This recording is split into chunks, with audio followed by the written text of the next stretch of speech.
नमस्कार मित्रों, आप सबका हमारे चैनल में स्वागत है।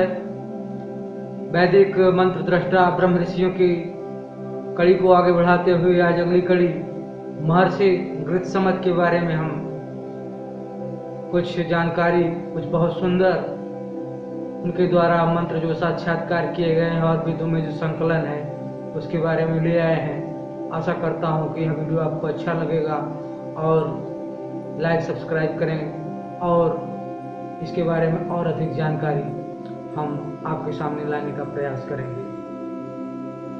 जैसा कि हम सब लोग जानते हैं कि महर्षि गृत्समत वैदिक मंत्र दृष्टा ऋषियों में महर्षि गृत्समत का विशेष महात्मा है। ये ऋग्वेद के द्वितीय मंडल के दृष्टा ऋषि हैं। इनके विषय में ऋग्वेद, अथर्ववेद, ऐतरेय ब्राह्मण, शतपथ ब्राह्मण, बृहद्देवता, सर्वानुक्रमणी, कात्यायन, महाभारत तथा गणेश पुराण आदि में बड़े रोचक आख्यान प्राप्त होते हैं। कहीं कहीं कुछ अंतर भी है, किंतु उन सभी से इनकी महिमा ही ख्यापन होता है। उन आख्यानों से ज्ञात होता है कि महर्षि गृत्समत अंगिरस गोत्री सोनहोत्र ऋषि के पुत्र थे और इनका पैतृक नाम सोनहोत्र था।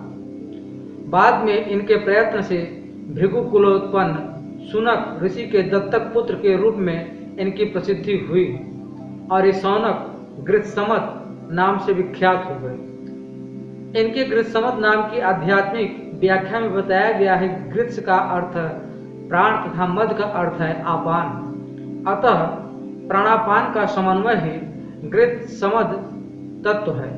इनके द्वारा दृष्ट ऋग्वेद का द्वितीय मंडल, जिसमें कुल 43 सूक्त हैं, गात सरमद मंडल कहलाता है। गात सरमद मंडल जिसको हम जानते हैं। आचार्य सौनक ने बृहद्देवता में बतलाया है कि महर्षि गृत्समत में तपस्या का महान बल था, मंत्र शक्ति प्रतिष्ठित थी। वे यथेच्छ रूप बनाकर देवताओं की सहायता करते थे और असुरों से देवताओं की रक्षा भी किया करते थे।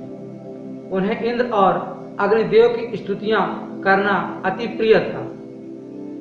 एक बार की बात है, महर्षि गृत्समत का एक महान यज्ञ संपादित हो रहा था। महर्षि का प्रिय करने के लिए देवताओं के राजा इंद्र स्वयं उस यज्ञ में उपस्थित हुए थे। असुर देवताओं विशेष रूप से इंद्र से द्वेष रखते थे। असुरों में भी धुनि तथा चुमुरी नामक दो महाबलशाली असुर थे। वे इंद्र पर घात करने के लिए अवसर ढूंढा करते थे। उन्हें जब मालूम हुआ कि इंद्र महर्षि गृत्समत के यज्ञ में गए हुए हैं, तो वे भी बड़ी शीघ्रता से आयुधों को लेकर वहां जा पहुंचे जहां यज्ञ हो रहा था। असुरों को दूर से आते हुए देखकर और उनके मनोभाव जानकर महर्षि गृत्समत ने इंद्र की रक्षा के लिए अपनी तपस्या तथा योग के बल से अपने को दूसरे इंद्र के रूप में परिवर्तित कर दिया और क्षण भर में वे असुरों के सामने से ही अदृश्य भी हो गए। दोनों असुरों ने सोचा कि इंद्र हमारे भय से अदृश्य हो गया, अतः वे भी इंद्र रूपधारी गृत्समत को ढूंढने लगे। वे इंद्र रूपधारी मुनि कभी अंतरिक्ष में दिखलाई पड़ते तो कभी द्युलोक में भयंकर धुनि तथा चुमरी आयुध लेकर उन्हें मारने के लिए दौड़ते रहे। मुनि ने उन्हें खूब भटकाया और अंत में उन दोनों असुरों को बतलाया कि मैं इंद्र नहीं हूँ, वास्तविक इंद्र तो जो तुम्हारा शत्रु है वह यज्ञस्थल में ही है। असुरों को पहले तो विश्वास ही नहीं हुआ। तब गृत्समत महर्षि ने इंद्र की महनी कीर्ति का, उनके बल का, पराक्रम का और उनके गुणों का मंत्रों द्वारा गुणगान किया। गृत्समत द्वारा इंद्र की कीर्ति का वह गुणगान उन असुरों के लिए वज्र के समान घातक हुआ। गृत्समत ने उन दोनों के समक्ष इंद्र की वीरता, शौर्य तथा प्रभुत्व का इतना वर्णन किया कि धुनि तथा चुमुरी नामक उन महादैत्यों का नैतिक बल समाप्त हो गया और उसी समय इंद्र ने उपस्थित होकर उन दोनों दैत्यों का वध कर दिया। मुनि ने भी अपना वह इंद्र रूप त्याग दिया। महर्षि गृत्समत का ऐसा अद्भुत प्रयत्न और तपोबल देखकर इंद्र उन पर बहुत प्रसन्न हुए और उन्हें अपना अत्यंत प्रिय सखा बना लिया। अक्षय तप, वाक्य सिद्धि, अद्भुत पराक्रम, मंत्र शक्ति तथा अपनी अखंड भक्ति का वर उन्हें प्रदान किया। देवराज इंद्र अपने सखा गृत्समत का दाहिना हाथ पकड़ा और उन्हें लेकर वे महेंद्र सदन में आए। बड़े ही आदर भाव से उन्होंने महर्षि का पूजन किया और कहा,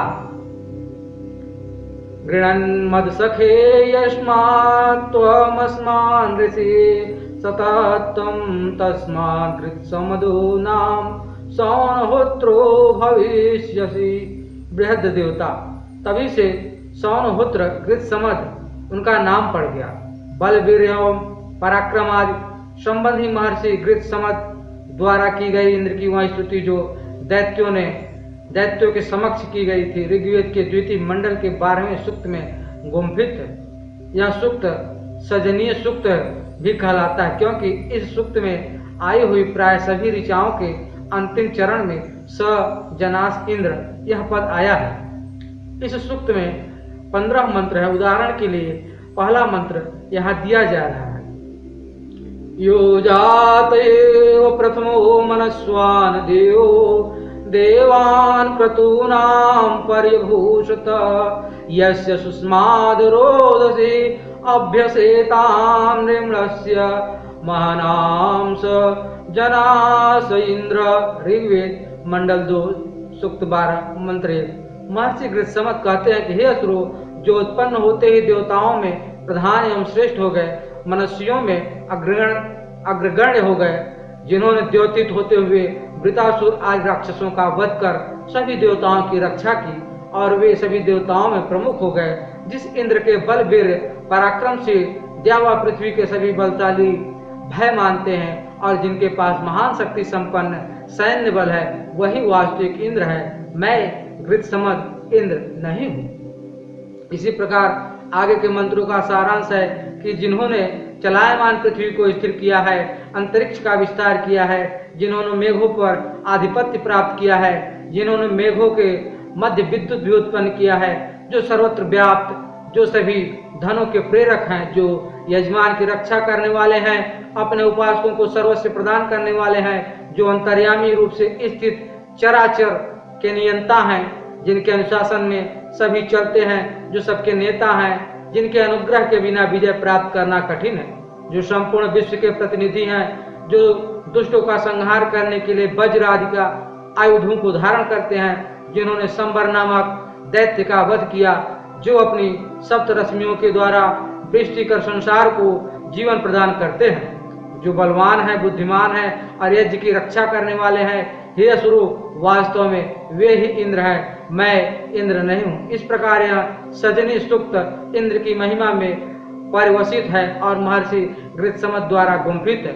इसे महर्षि गृत्समत की उदारता, परोपकारिता, देव सखित्व आदि अनेक गुणों का परिज्ञान होता है और उनकी दिव्य मंत्र शक्ति का भी आभास प्राप्त होता है।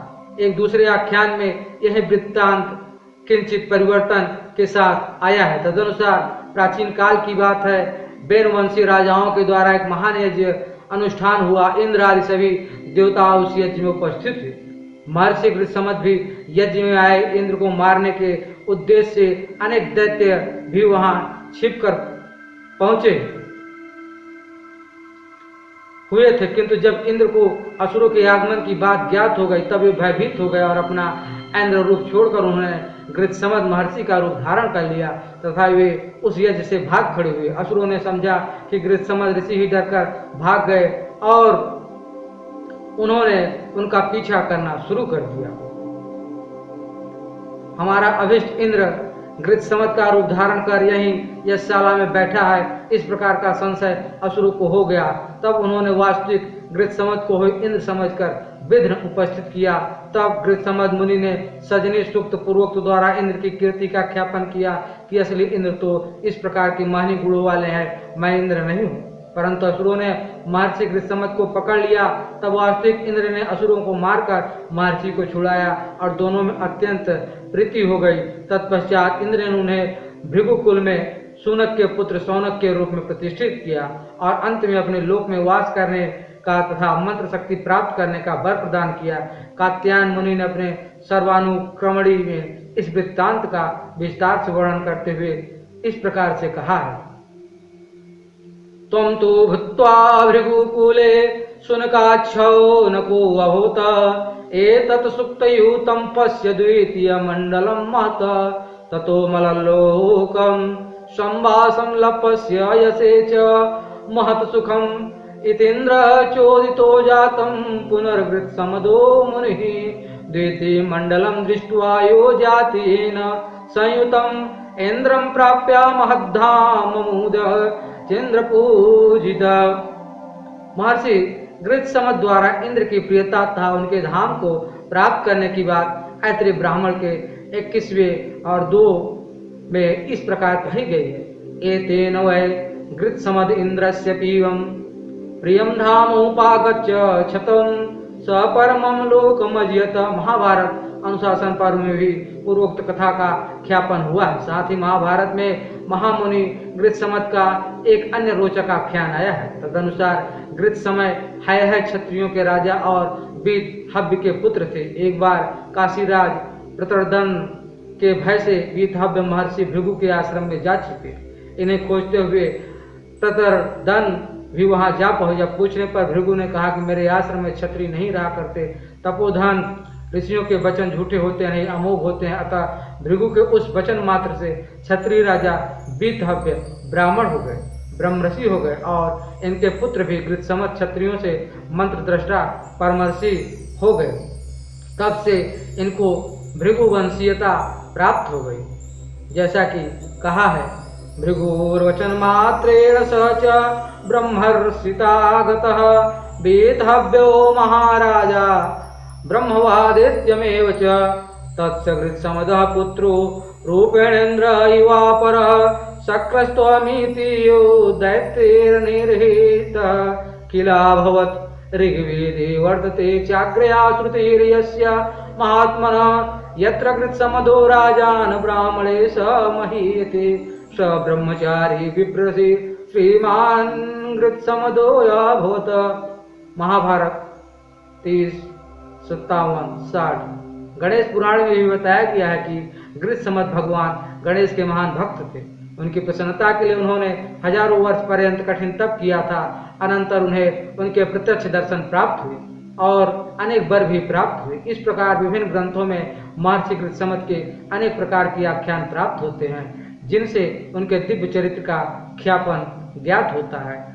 गात्रसमद मंडल, इस मंडल में 43 सूक्त हैं, जिसमें इंद्र, अग्नि, आदित्य, मित्रा, विश्वदेव तथा वरुण, मरुत आदि देवों की स्तुतियां हैं। इंद्र और महर्षि के परस्पर सख्य का वृत्तांत भी वर्णित है। इस मंडल में लगभग 16 सूक्तों में इंद्र की स्तुतियां हैं। अंतिम 42 तथा 43वें सूक्त में इंद्र का कपिंजल के रूप में आख्यापन रखा गया है। सीनी वाले, राका, सीनी वाली इत्यादि आदि देवताओं की भी स्तुतियां हैं। 32वां सूक्त मंडल में प्रारंभिक सूक्त में अग्निदेव की महानता का वर्णन हुआ है। गणेश का ब्रह्मणस्पति रूप में हुआ है। वर्णन इस मंत्र में इस प्रकार हुआ है। गणानां त्वा गणपति हवामहे कविं कवीनामुपश्रवस्तमं ज्येष्ठ राजा ब्राह्मणा ब्रह्मणस्पत आन श्रवन्नो ते सेदसादनम्। ऋग्वेद 2 सूक्त 23 मंत्र 1। मंडल का अंतिम 42वां सूक्त तथा 43वां सूक्त वाय सूक्त कहलाता है। आश्वलायन गृह सूत्र 3:10-9 में बताया गया है कि वायस पक्षी के अमंगल शब्द का श्रवण होने पर इन 2 सूक्तों 6 ऋचाओं का जप करना चाहिए। वैशामनोज्यावाच श्रुत्वा कनीकृतजनुषं प्रभुवाणी इति सूक्ते जपेत। इन सूक्तों के देवता कपिंजल रूपधारी इंद्र हैं और इसलिए इनसे प्रार्थना की गई कि हे कपिंजल, तुम हमारे लिए प्रकृष्ट कल्याणकारी हो। सुमंगलस्य शकुने भवासी सुमंगलो भद्रवासी वेदेह। साथ ही उत्तम बुद्धि की प्रार्थना भी की गई। सुमितम चिकिद्धिना। इस प्रकार महर्षि गृत्समद का गात्रसमद मंडल मांगलिक अभिलाषा के साथ पूर्ण होता है। और इसी के साथ महर्षि गृत्समद के बारे में जो जानकारी है मैंने आपको देने का प्रयास किया। आशा करता हूँ आपको यह हमारा प्रयास अच्छा लगा होगा। धन्यवाद। लाइक करें, सब्सक्राइब करें और शेयर करें और अगले मंत्र दृष्टा ऋषियों के बारे में जानने के लिए